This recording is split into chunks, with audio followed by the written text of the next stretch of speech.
আসসালামু আলাইকুম। সবাই কেমন আছেন? অনেক দিন পর ছোট্ট একটি ভিডিও নিয়ে চলে এলাম। বেশ কিছুদিন আগে সবাই মিলে আমরা পিকনিক করেছিলাম। তো সেই পিকনিকেরই কিছু টাকা বেঁচে গিয়েছিল। তিন্নি ভাবির রাতে ঘুমই হচ্ছিল না টাকাটা দিয়ে সবাইকে না খাওয়ানো পর্যন্ত। শেষে ভাবির উদ্যোগেই সন্ধ্যার এই নাস্তার আয়োজন করা হয়েছিল। টুম্পা ভাবি খুব মজার একটা রেসিপি করে নিয়ে এসেছিল। যদিও আমার খাওয়া হয়নি। কারণ আসলে অন্যান্য খাবার খেয়ে তখন আর ইচ্ছা করছিল না। আর এদিকে সিলেটি সুন্দর, সুন্দর সব পিঠা।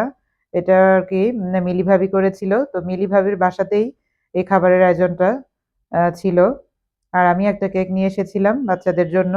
সন্ধ্যায় নাস্তার বেশ মজার, মজার আইটেম হয়েছিল। আর সবাই মিলে গল্প, খাওয়া-দাওয়া। আর বাচ্চারা তো মানে বেশ এনজয় করেছে।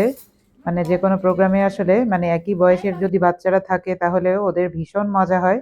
আমার খুব মনে পড়ে যখন মা, চাচী, ফুপিরা মানে গল্প করত, তখন দেখা যেত যে আমরা যখন ছোট ছিলাম তখন আমাদেরকে অন্য রুমে চলে যেতে বলতো বা মানে আমাদের সামনে কথা বলতো না। তখন আমাদের ভেতরে, ভেতরে খুব রাগ লাগতো আর কেন জানি ওইখানেই থাকতে ইচ্ছা করত।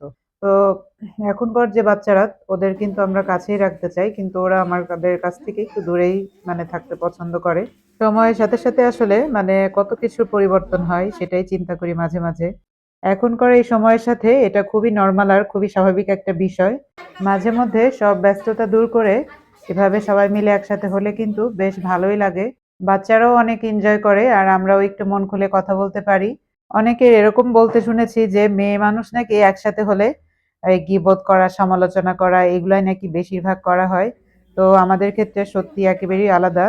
আমরা যতটুক সময় একসাথে ছিলাম সবাই মিলে নিজেদের গল্প, বাচ্চাদের গল্প বিভিন্ন রকমের টপিক নিয়ে আসলে আমাদের কথা হয়েছে। আর আমরা আসলে অনেক মজা করেছি। এই সমস্ত চিন্তা আমাদের মাথায়ই কাজ করে না কাউকে নিয়ে কথা বলা। যাই হোক সবাই ভালো থাকবেন, সুস্থ থাকবেন। আল্লাহ হাফেজ।